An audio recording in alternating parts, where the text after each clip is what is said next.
My name is Mark McGuinness, and this is the 21st Century Creative, the podcast that helps you thrive as a creative professional amid the demands, the distractions, and the opportunities of the 21st century.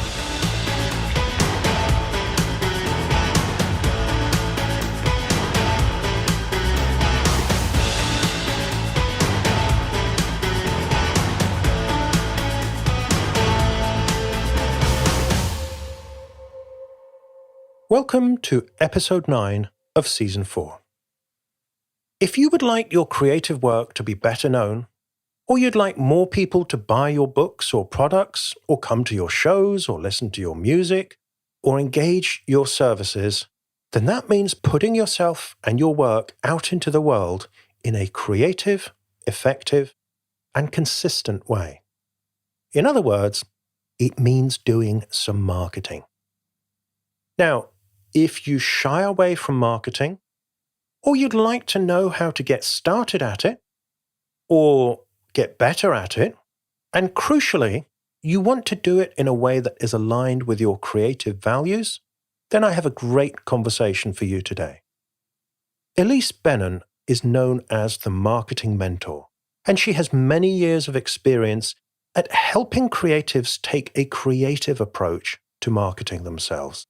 And in today's conversation, she's going to introduce you to a very interesting metaphorical concept that she has of bat signal marketing, which you can use to cut through the noise and reach your ideal customer or reader or listener or whoever you want to connect with.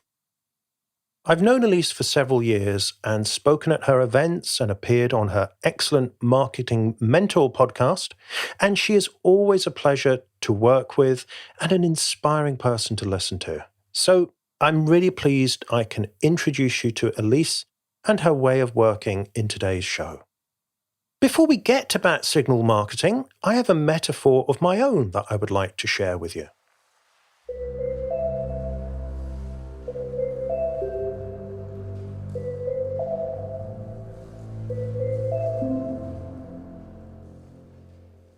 Today, I want to talk about the conveyor belt of worry.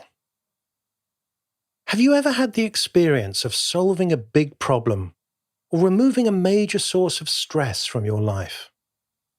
Before you solved the problem, it dominated your life for weeks or even months on end. It sucked up all your time and energy and mental bandwidth.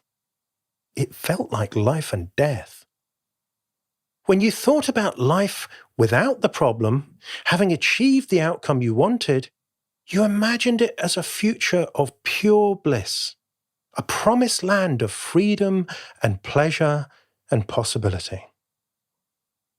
If I ever get there, you may have said to yourself, I'll never sweat the small stuff again. Nothing can be as bad as this. Life will be so great and I'll be so grateful. I'll enjoy it and appreciate every moment. Then one day, you solved the problem, or it solved itself. It was out of your life, and it was such a relief. You were free. You experienced the rush of pleasure and joy and relief for real. You basked in your newfound freedom and felt truly blessed. And then, one day, you found yourself getting concerned about something else. Something that only came into view once you had solved the previous problem. Perhaps it was an unintended consequence of the solution, or maybe it was something completely unrelated that you'd forgotten about while you were preoccupied with the old problem, but which now started to loom uncomfortably large. Maybe it was weeks or months before you found yourself worrying about the new problem. Or maybe you were surprised to find it popping into view within a few days or even hours of solving the old one. However long it takes, however strong your intentions, once you solve one problem, then sooner or later you find yourself facing another one. And if you're not careful, getting worried and anxious about it. I call this the conveyor belt of worry. However many problems you solve, there's always something new for you to worry about. The conveyor belt never stops, so your worries are never ending. But it doesn't have to be this way. Because look a little closer and you'll see that one of the drivers of worry is a frustrated expectation. The unspoken demand is for a life free of problems and difficulty, where you can relax into uninterrupted pleasure and success with nothing to bother you ever again. You've probably noticed life isn't like that. It's constantly presenting us with new challenges. And very often, new problems don't simply replace the old ones, they are the direct result of previous solutions or successes. You pass an exam and you feel great. Then you have to deal with the pressure of repeating it next year. You land a job or you get a promotion and you feel great. And then you have a whole new set of responsibilities to deal with. You release a hit single or a book or a product and you feel great. And then you have to cope with the glare of publicity and the weight of expectation around whatever you produce next. You have a good year and you earn a lot of money and you feel great. And then you have a big tax bill to pay and a new set of decisions to make about how to manage all that money. And so on. Life will never stand still and it will never be easy for long. Which means new problems will always be hoving into view shortly after you've dealt with the last one. But this doesn't mean you're stuck on the conveyor belt of worry. Because what's really on the conveyor belt are just problems, or just challenges, or difficulties. Things you need to deal with, or solve, or overcome. The worrying part is actually optional. And as we've seen, it's partly caused by that unspoken demand for a life free of problems. As long as you're fighting the reality of having problems, as long as it doesn't make sense or offends your sense of the way things should be, you'll experience frustration and worry.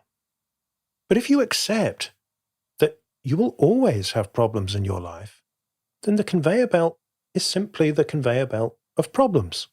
You need to deal with them, but there's no need to worry about them. And there's nothing wrong because that's just the way life is. One problem after another. Not to mention one pleasure after another. So next time a new problem appears in your life, just after you solve the last one, don't worry. Remind yourself that this is the way things should be. When you do this, you're no longer on the conveyor belt of worry. Which means you have more creative energy for actually solving the problem and rising to the challenge.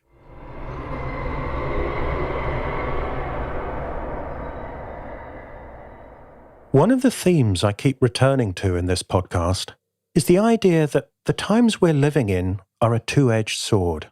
On the one hand, we're living in an age of unprecedented creative stimulation via the internet, social media, accelerating technology, and an always-on working culture. And on the other hand, we're living in an age of unprecedented distraction from focused creative work, from all the same sources. And the biggest concern for many creatives is a nagging sense that their most important work is being left undone. If you're excited by the opportunities of the creative age, but worried about the effect of all those digital distractions on your creativity, then I've written a book for you, Productivity for Creative People. It's a short, practical guide to getting creative work done in the 21st century, based on my own experience as a writer, creative entrepreneur, and father. All the ideas in the book have been road-tested in my coaching practice with creative professionals like you. So, if you want to create extraordinary work without necessarily disappearing to a cabin in the woods or even giving up your smartphone, check out Productivity for Creative People at 21stcenturycreative.fm/productivity. That's 21stcenturycreative.fm/productivity. Ilise Benun, known as the marketing mentor, has spent over 30 years helping the creatively self-employed to succeed in business. She's written 7 books and produced over 300 episodes of her Marketing Mentor podcast. Ilise is an in-demand conference speaker and is also the co-founder and host of the creative business/design entrepreneurship program of How Design Live, which is one of the largest annual conferences for creatives anywhere in the world. And as a consultant and coach, Ilise has helped countless creatives get better at the business side of their work and to achieve professional success that matches their creative talent. I first met Ilise when I was a speaker at How Design Live back in 2012. After that, she engaged me to speak at How in Chicago a few years later. We've been in touch ever since, and she's also interviewed me for her Marketing Mentor podcast, which is a really great show for creatives. Ilise is someone who is not only very smart and savvy about business, but who also really gets the creative mindset and has a lot of empathy for the things that creatives typically find harder than other people when it comes to running a business. Crucially, she's very good at pointing creatives to the unique and special advantages we have when it comes to 21st century marketing.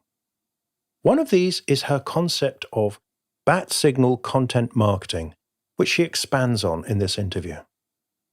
If you are creatively self-employed in any way, and you would like to be more creative and effective at marketing, then you'll find plenty of practical wisdom in this conversation.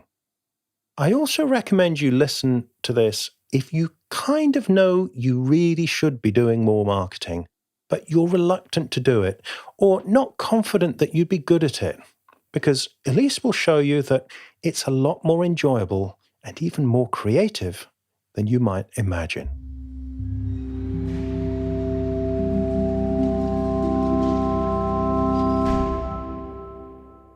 Ilise, how did you get started on your creative journey?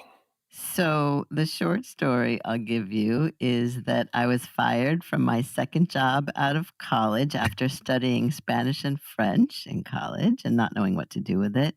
And I had 2 kind of basic jobs that just came through people I knew. One was in the fashion industry, the other was in the travel industry. I got myself fired from that second one, although I didn't know that's what I was doing. I just didn't know how to quit at the time.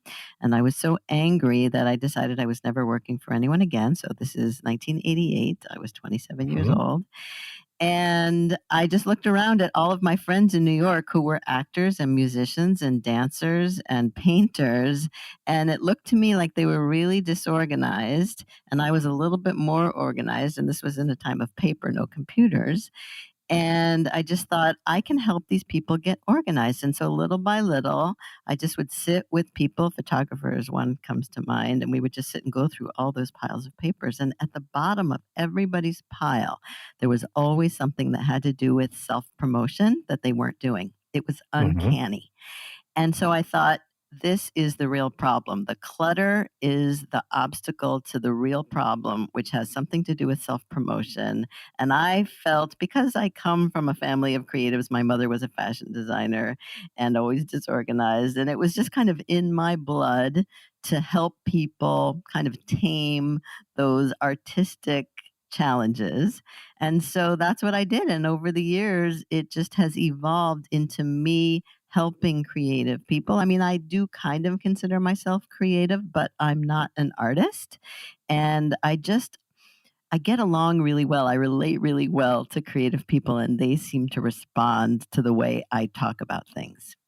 And how did it go down when you were talking to artists and creatives saying, hey, I can help you be more organized? Did you get any pushback on that? No, they would be like, please tell me how. How much does it cost? What do I have to do? In fact, in preparation for an event that I'm speaking at in a couple of weeks, they asked for the intros to go back and send them something from the very first job you had or very first project. So I went searching and I found like a one paragraph excerpt from New York Magazine that came out 3 months after I started my business. And I just happened to have met someone who was writing an article for New York. And they included me in an issue about how to get people to do the things you don't want to do for yourself. And it said that I was a person who helped artists and other creative people get organized and promote their services. And that exploded my business. It was kind of amazing, and timing is everything when it comes to marketing. That's one of the main messages that I'm trying to communicate. And so I just got really lucky, and it got people calling me for years, 10 years, because disorganized people put things at the bottom of piles, and then they put this magazine at the bottom of the pile and then would uncover it 10 years later and say, "Oh, are you still doing this?" I'm like, "Yeah, sure, I can help you." Brilliant. So the disorganization worked for you for a long time. It did. Okay, and I mean, where did you go from there? You were in people's offices and studios going through the piles of paper. How did the business evolve? So, I mean, basically, I was doing it with and for people at the beginning. So, literally, one of my very first clients was an actor who needed help putting his resume and headshot together and mailing it out to the agents and casting directors. So I did that. I basically, got my feet wet doing it for people, all different kinds of people and then agencies, until a point, probably 15 years later, where I felt like, okay, I know enough now. I can start telling people what to do, advising people rather than doing it for them. And so it really was me practicing what I preach, doing all sorts of mailings and reaching out to people and learning how to do networking and then starting to speak and then writing books. And it builds on itself if you commit to it and if you grow with it. But, part of the problem with a lot of creative people is that they hope they can stop the self promotion at some point, and then they do when they get busy. But if you Yeah. don't keep it up, it doesn't keep growing, and people get into that's what causes the feast or famine syndrome, truthfully. So I know this is one big theme of your work, Elise, is that marketing isn't something that you just do to get out of a hole, when it's famine time and then you go away and forget about it. You want to make it part of your ongoing work, right? It has to be a habit. It has to be part of your process. And the idea, in my mind, is that you don't compartmentalize yourself and the things that you do.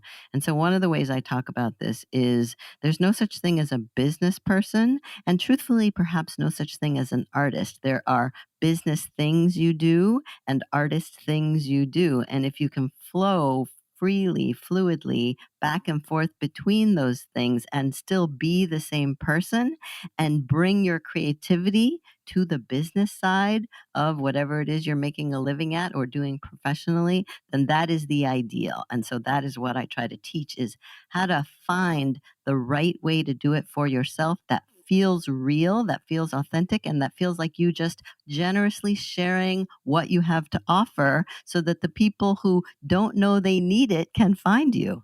And how do I do that? If I've always seen myself as an artist, as a creative, and business has seemed like the enemy, the big bad wolf, whatever. I mean, Mhm. how do I embrace that in an authentic way and make it work for me? I think the first thing is that you have to set that aside. You have to be willing to say, maybe I'm wrong about that. Maybe I've been misguided about that. Someone else told it to me, but it may not be the reality. And then be open to a different way of looking at it and all the different possible ways of doing it. So, we were talking earlier about podcasting. I mean, podcasting is a beautiful marketing tool that anyone could do, right? Mhm. And it's really easy and it's an excellent networking tool. But don't say the word networking to artists because they'll run in the other direction. But truthfully, just talking to people, making friends, asking questions, learning, those are marketing tactics. And I lately have been saying that generosity and curiosity are underused marketing tools. And if you see them as marketing tools, you might see marketing differently. Okay, well, I'm curious about generosity and curiosity. So say more about that. Tell me how that relates to marketing. Okay.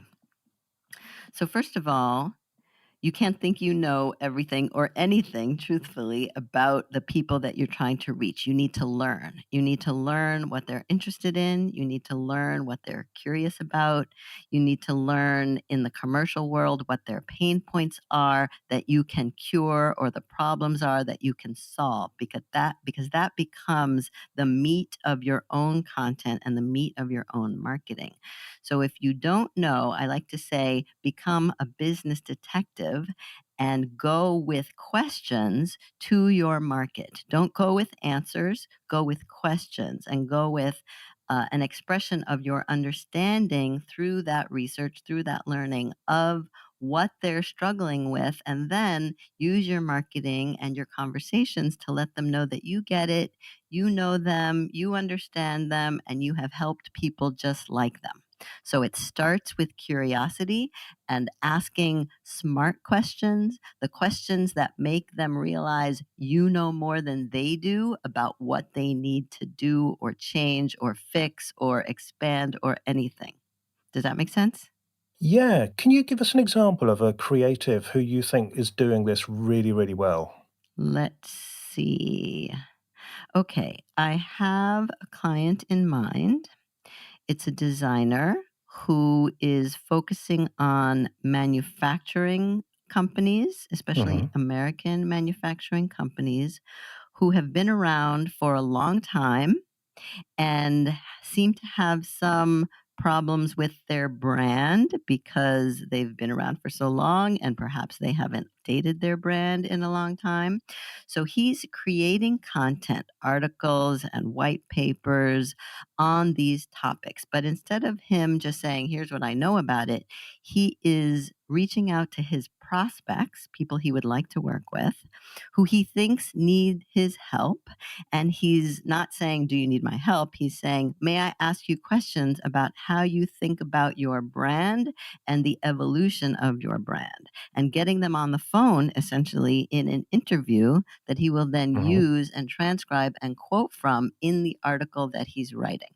And then that article will be disseminated to other people just like that prospect, so that even if that prospect doesn't become a client, he's learned enough about the actual need of the actual market to make it clear that he understands and can help. And what format are the interviews distributed in? How this is getting out in the Well, world? I mean, this is just going to be an article or a blog post that he will then offer up to a trade association of manufacturing companies. So it can be quite simple. I mean, you don't need to build a huge YouTube channel or podcast or blog in order to get going at this, can you? Absolutely not. You just have to write one good piece of content, maybe two or three, and then find the right places to offer it up and have it be disseminated again in front of the right people. I think about this as kind of very targeted outreach and content marketing, very strategic. So there's a few things I want to unpack here then. So number one, this sounds like your client has got a very niche, or I guess you might say niche, on your side of the Atlantic market. He's really clear about who he's serving. Is that right? Yes, although with some hesitation, right? Because most creative people do not want to focus. That's the first and biggest obstacle is a lack of focus. So, Hmm. with my help, he has agreed to say, okay, I'm going to begin by focusing on manufacturers. And Yeah. little by little, we determine, is this a viable market, right? It's not like a light switch that you flip on or off. It's a gradual process of learning, again, through curiosity, whether or not these are the people who, number one, know they need the services and value them enough to pay for them. Okay. And then the Mhm. niche gives him focus. How do you advise people to go about this process? Because I noticed you said very carefully getting the content in front of the right people. How do you know who the right people are, and how do you make sure that the content reaches them? So the right people are the people who you have access to and can get easy access to.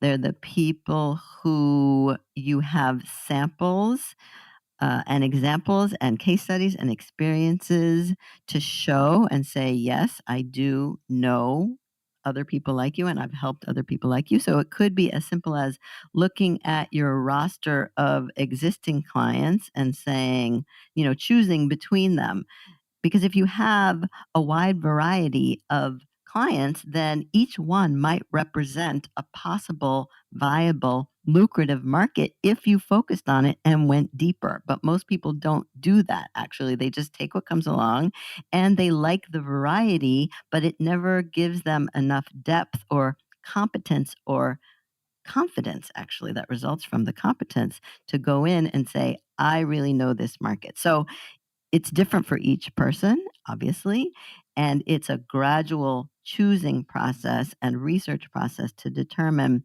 which is the one that will give me easiest access and the most lucrative and or satisfying types of projects or work.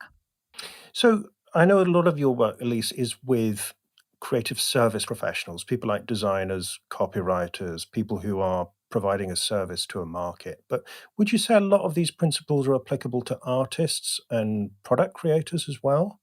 Absolutely. Absolutely. I mean, again, part of the misguided mindset, I think, is to think that your work is of value to everyone and anyone. Mm. And that may be the case, but I would bet that each person, each artist has a group of people who is most responsive, most interested for whatever reason in your work. And if that's the case, you need to identify who those people are. Maybe it's women of a certain age, maybe it's men, maybe it's a certain other type of demographic.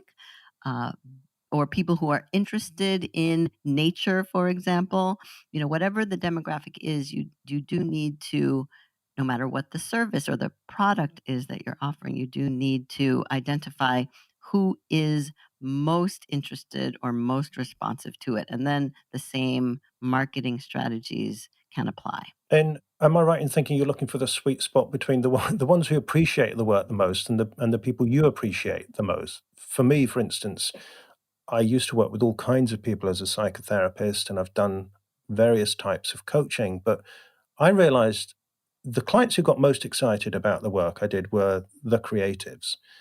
But I also realized they were the ones I enjoyed working with the most Mhm. too. So Yes. do your own preferences and enthusiasms come into this? They do, but I think they should be the second criteria. And that I like to say, let the market speak to you and listen to the market. Because if you go out with your own agenda, here's what I want to do, here's what I want to do it for, and that market doesn't seem to respond as well as you want them to, then it can be extremely frustrating. So I often try to advise people to put what they want in the back seat, let's say, and go out there and listen. This again is where curiosity comes into play. Listen to what the market needs, listen to what people are complaining about, and then based on that, where is the overlap with what you know how to do or what you enjoy doing or who you enjoy working with. I think that's a very interesting point because I didn't set out to, for instance, to say that I wanted to coach creatives. I noticed I was coaching them when they were responding, and I Mhm. realized, oh, I really enjoy this. I would never have thought of that as a career, when I was leaving college and thinking, what am I going to do with my life? Maybe a bit like you looked around and you saw people who needed help and really appreciated it, and you found you enjoyed it. Exactly. And so I just drove my business, if you will, toward the people, more and more toward the people who seemed to be responding and the markets that were the most open and seemed to need it the most. And at the beginning, that was the graphic design market. And so I developed a relationship actually with How Magazine, which is how we met, Hmm. and the How Design Conference. And I mean, that started in, I think it was like the early 90s and continues to this day. That has been the platform. That has been the reason my business has grown, is because I found an outlet to my market through that. Again, at the time it was a magazine, now it's much more. But you need to find that outlet toward your people, because otherwise you're going to be floundering about. So by outlet, you mean platform, channel? These days, those words mean so many different things, but Yeah. I kind of mean all of the above. Sometimes it's a trade association Hmm. where the list of members is your prospect list, and the events that they put on are the places where you can do your strategic networking and meet the people in person, which is the way you have the most impactful effect on them. Yeah. And so it could be that, or it could be a website, or it could be something online, or all of the above. It really just depends on the market. Right. And so I hear this, I'm sure you hear this, when people come to you and say, "Oh, I really want to grow my Facebook or my Instagram following or Twitter or whatever it may be," but they haven't really thought about who they're trying to reach and where they like to get their information from. I think about that as doing marketing backwards.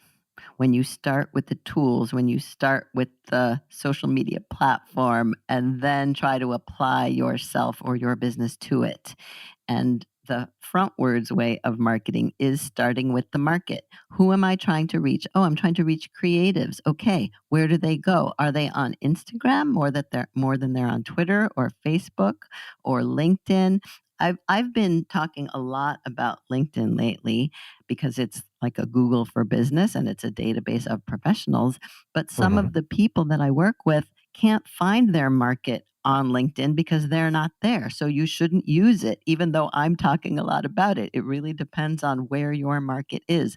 I had an example yesterday with one woman who was talking about her market being municipalities and people who run cities. So those people, it makes sense to me, are not on LinkedIn. So that's not where she should be doing her, that's not the outlet for her. And so there's the outlet, the channel or the space where you can reach and communicate with people. Another word you've been using a lot today is content. Could you expand a bit on what you mean by content and how that relates to marketing? So, content I think of as information that is relevant to your market, to the people you're trying to reach, to the people that you help. And it's not about you, it's about them and what they need, and only about you insofar as how you help them. So, by content, I mean the material on your website, for example, which you might think is a paradox. What do you mean my website is not about me? Yes and no. What I call a marketing smart website is a website that is first about your market and then, and only then, about you in the context of how you help your market. So it would be different for a fine artist or a poet, but still, if you can speak as much as possible to what people appreciate about the work and emphasize the things they would be the most interested in. And I'll give you an example that comes to mind. I know Hmm. that people who follow any type of creative love to know what's happening behind the scenes. What is the before and after of the work? What is the process like? It almost feels to me like a vicarious wanting to be an artist yourself, but you know you're not. So let me learn about how this artist does his or her work. So, a marketing smart website for that kind of artist would reveal the details about what's happening behind the scenes, because that's what the quote unquote customers or clients are most interested in. That's a really nice example. In fact, we have a whole TV show over here called in the UK called What Do Artists Do All Day? Mm. And it just takes famous artists and it answers that question. And Hmm. I think a lot of artists don't realize they live the most fascinating lives in terms of, the nuts and bolts of what goes on in their studio and the equipment that they use and the processes and the techniques Hmm. and the history of all of that, which it's very easy. You can get used to it and you don't notice it. And maybe you're surrounded by people where that is normal, but to your potential fan or your customer, that's the magic. That's the artist world. So just sharing a bit about how you make the stuff that you make and what the ingredients that go into that and how your day goes, it's a huge kind of source of inspiration for content if you're not sure what to write about or what to talk about. Or what to show, yes, and just to reinforce what you're saying, the big idea is that most of us don't know what we know. We take it for granted. It comes naturally Mhm. to us. And even when we see, oh, yeah, I guess I could share about that. Why would anyone want to know about that? That's the attitude that often comes up first. But if you could see it from the customer's point of view, you would understand, oh, yeah, this is not their life. And they may have a little wish to be an artist. I really think many people do, or a writer, especially everybody wants to be a writer. And so to see into or behind the scenes of what an artist is doing, that is very appealing to them. So you have to step out of yourself and see yourself from someone else's point of view, especially the people you're trying to sell to, no matter what you're trying to sell. So supposing I'm listening to this and it's hitting home a bit. I'm thinking, okay, Elise, you're right. I really do need to start making a habit of putting my work out there, putting myself out there. But it all seems so intimidating and overwhelming. There's so many people with big audiences out there already. I'm still there's all different options for platforms and outlets I could choose. Where do you suggest I start if I wanted to say get going on this week? I agree that there are way too many ways to do this and too many platforms and too many tools, and that's part of the problem. And so, what I've tried to do is narrow it down to three. And I'll tell you what the three are and then come back and answer your question about what someone can do right away. Okay. So, the three are strategic networking. So, choosing where to go in person, ideally, or online if you can't find anywhere in person to meet the people who would be the most interested in what you have to offer.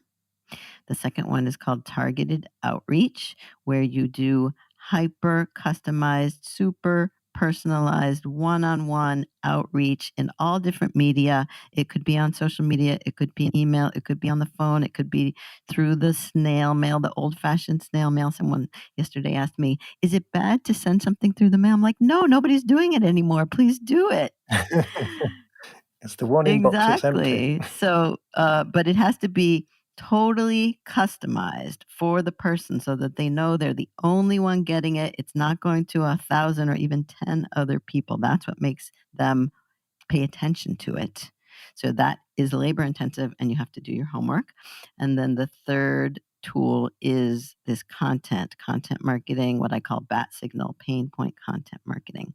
So when those three things work together and you connect the dots of them, that's when it has an effect. You can't just do one and not the other ones because it's too random.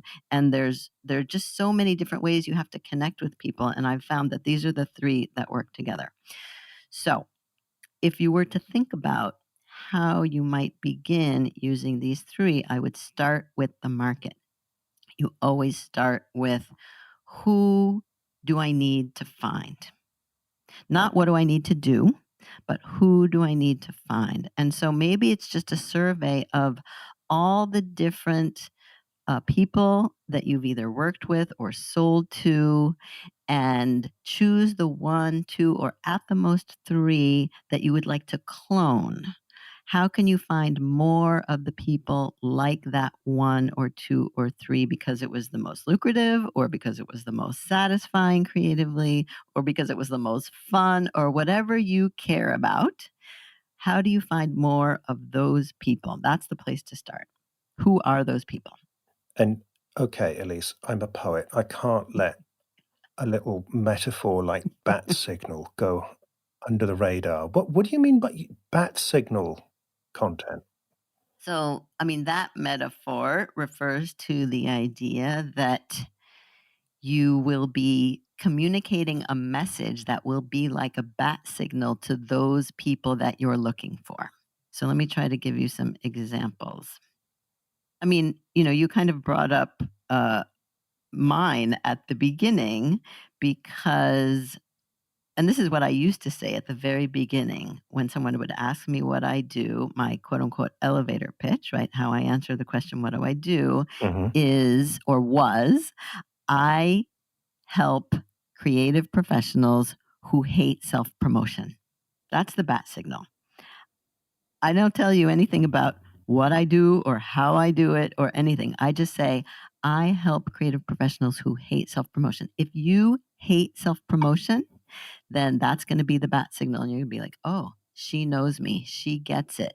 She can help me.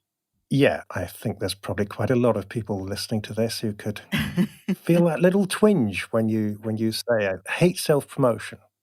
Right? So that's a bat signal. So what is that bat signal for you and these people who I just said you're going to choose because you can't the one message does not apply to everyone. So you have to know exactly who you're trying to reach.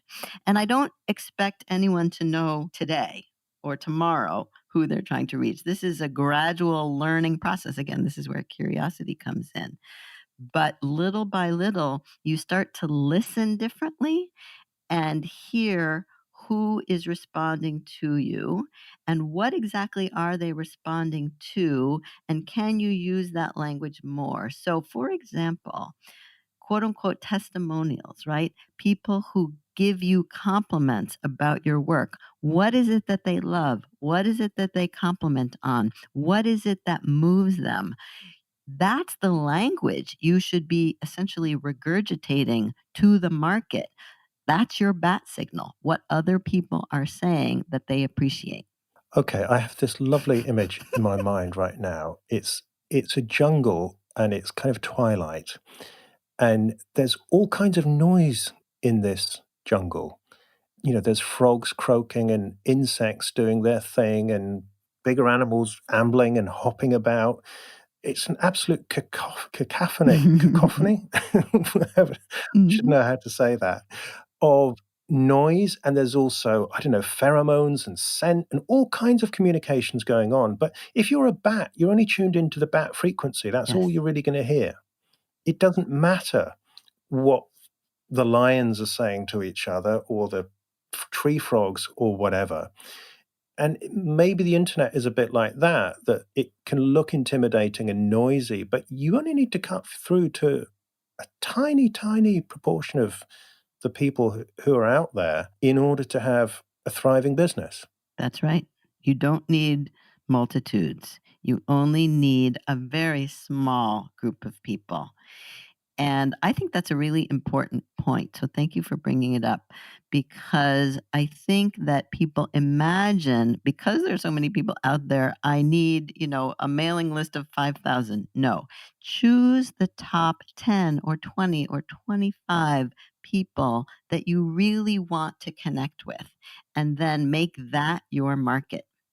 And the other thing I would say, not only are you only speaking to a very small subset of that multitude?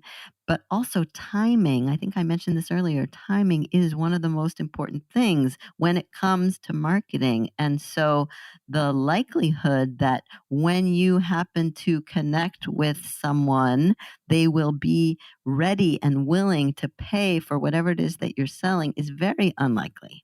So that's why repetition is so important. And that's why keeping in touch with people and keeping your visibility high so that they become familiar with you, begin to trust you, know exactly how to find you, know that you're not going anywhere. The fact that you stay in touch over time, and I'm talking about things like even social media or an email newsletter or some way of staying in touch, lets people know that you're there, you're reliable, you're not going anywhere, and they can find you when they're in their moment of need, whether it's a need for a poem or a painting or a copywriter.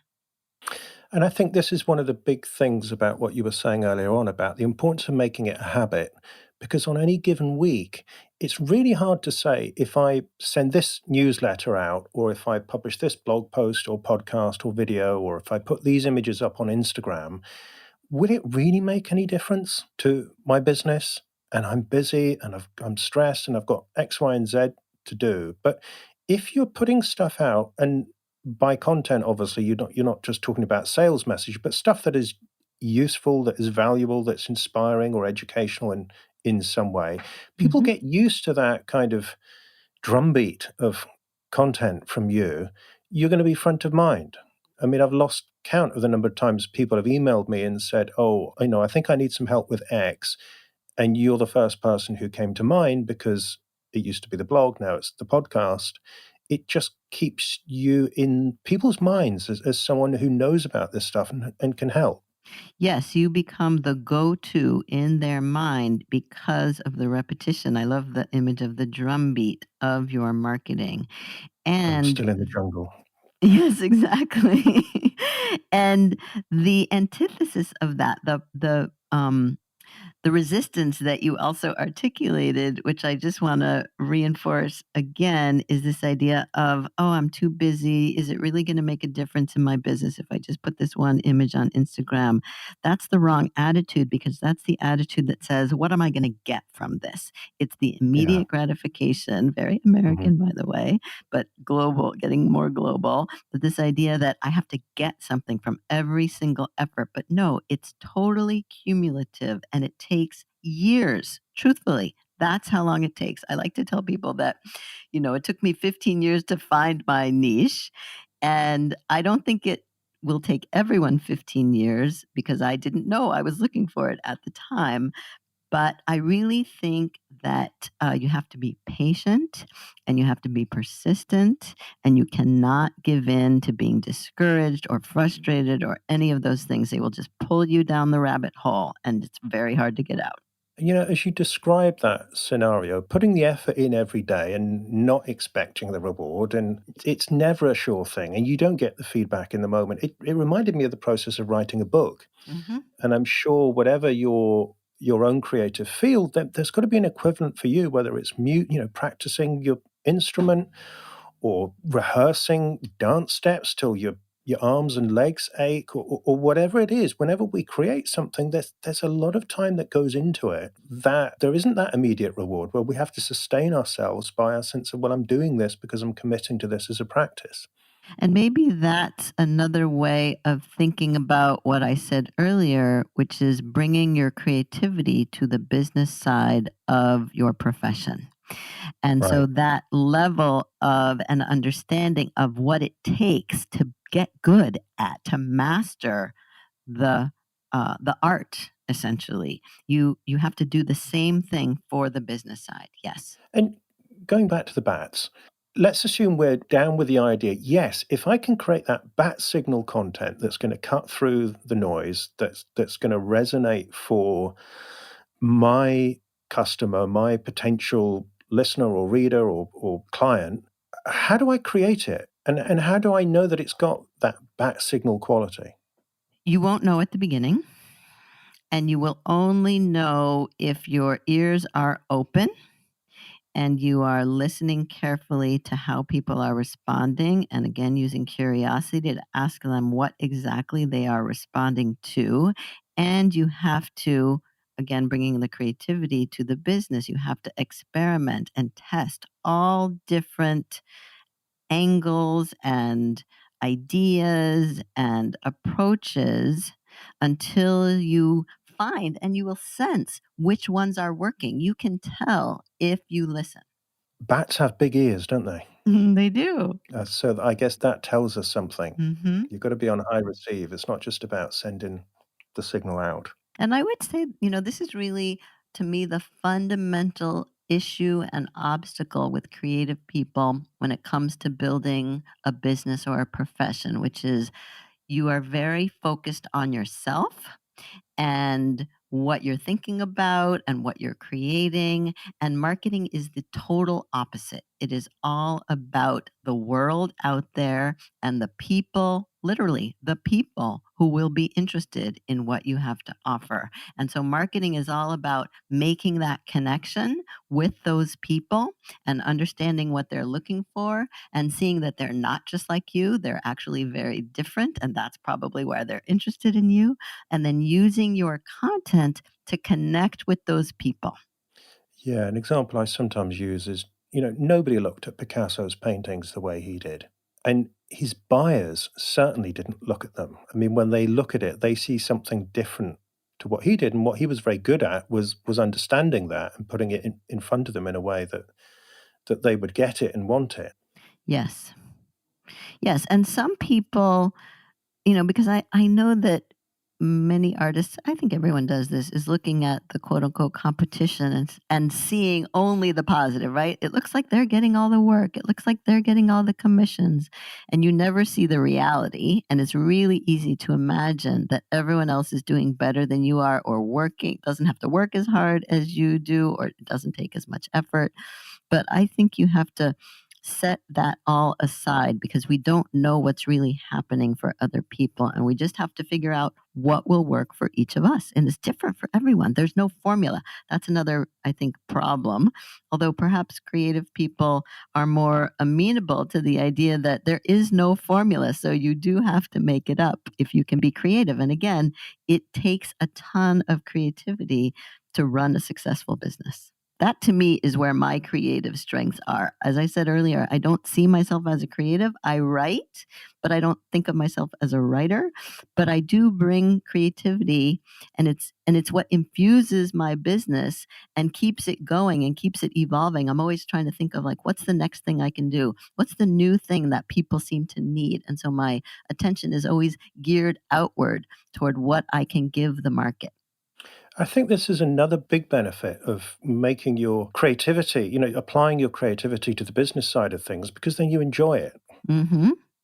I mean, technically this podcast is my marketing, but I would do it even if I didn't have to. I didn't need to send Mhm. anything out. I love doing it. I get to Mhm. get interesting people like you on the show and ask you questions, and then I can share it with other people, and they enjoy that. And I've effectively got my own radio show, and I know you have your own show, and it's like a creative project in its own right. Don't tell anyone, Mark, but this is a combination of strategic networking and targeted outreach. Oh, it's okay, Elise. There's no one listening. A podcast I is you choose who you want to talk to, and you invite them on the show, and you use your creativity to come up with questions that you want the answers to, genuinely want the answers to. And then in the conversation, you are strategically networking with that person. And who knows what will come out of it? It's an amazing adventure. If anybody's Mhm. thinking about podcasting and you enjoy interviewing people, I'm making new friends, new connections every season. And I think I said on the show at some point, I realized the best thing about it is I don't know where it's going to lead me. But I know Mhm. if I have enough interesting conversations with interesting and inspiring people, then interesting stuff is going to happen. And that really makes me curious to get up in the morning and do more of it. And that's the other aspect of creativity that I think any artist has in their art, is this aspect of the unknown. You don't know where it's going. But for some reason, in the business part, people seem to desperately want to know where it's going or what's going to come out of it. And to me, you just don't know, and you have to follow it and trust it. Yeah, I mean, I love Seth Godin's phrase that this might not work. Mm, And it's the thing that people don't want to hear in business because there's money and reputation and stuff at stake. But it's the same as creating a piece of art. I mean, if we were guaranteed we were going to make a masterpiece, we would all be in the studio first thing in the morning, but we're not, right. because there's no guarantee. And it's the same with business. And it's what can keep both fun if it's not always fun in a purely pleasurable way. No, and I think it's not about having fun. I think if people expect to have fun, you're going to be disappointed, because there are a lot of uncomfortable things that you might have to do, but you will learn and you will grow. And to me, that's the most valuable thing. Great. So, time to follow through with that. I think this is a good point, Elise, for you to set the listener your creative challenge. So, this is the part of the show where I invite my guests to set you, dear listener, a challenge that you can go away and either complete or start within 7 days of listening to this recording. Something related to the theme of the interview that will help to stretch you creatively and professionally. So, Elise, what is your challenge? My challenge is to commit to spending 30 minutes a day every day to work on the business side of your profession and your art, and to do it in a creative way. And I have a hashtag that I've been nurturing a little bit, which is me first. And the idea is that you're putting yourself first, not your clients first, not anything else first. You're putting yourself first, even though that also includes, as I said before, reaching out to the market, being open to the market, but you are making time to do that. And, there are certain things that take more than 30 minutes a day, but this is just a beginning of a process to make it a habit. Excellent. Well, I look forward to hearing how you get on with that one. So, Ilise, thank you so much. As always, you've been authentically practicing your own principles of generosity in sharing your knowledge and experience. One place people should definitely go is your Marketing Mentor podcast, which is where you share a lot of your ideas around this, and you've kindly hosted me on occasion on the show. Where else can people go to get more of your wisdom? And if they want to contact you for help in person, where should they go? Yes. So the hub of my work is marketing-mentor.com. And you can sign up for my quick tips, which is the way I stay in touch with people every other week or so. And I also offer a free 30-minute mentoring session if you want to get a taste of what it's like to work with me. And also, I sell some online products, one of which we've been talking a little bit about without naming, which is the Simplest Marketing Planner, which shows you how to use those three main tools that I mentioned. So all of that you can find at marketing-mentor.com. Great. And obviously, we'll make sure that the links are in the show notes for this episode. Beautiful. So thank you, Ilise. As always, it's been a pleasure to talk to you, and I'm delighted I could share you with the listeners on 21st Century Creative. Thank you so much, Mark, for the invitation.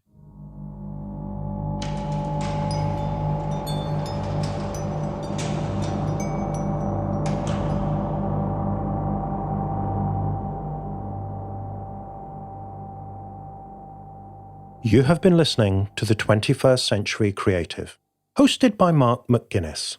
You can find the notes for today's show with more information about my guest and links to the sites we mentioned, as well as all the backlist episodes of the podcast at 21stcenturycreative.fm. If you enjoyed the show, I do hope you'll subscribe in iTunes, and I'm always grateful if you could take a couple of seconds to just go to the iTunes podcast app and give the show a rating. If you'd like to have the 21st Century Creative Foundation course delivered to you for free, giving you 26 lessons of advice and worksheets on carving out an original creative career, you can sign up for the course at 21stcenturycreative.fm/free course. And if you are an experienced creative and you're curious about getting my help as a private coaching client, then the first step is to go to 21stcenturycreative.fm/coaching questions and answer the questions on that page. Thank you for listening. I hope you'll join me again soon.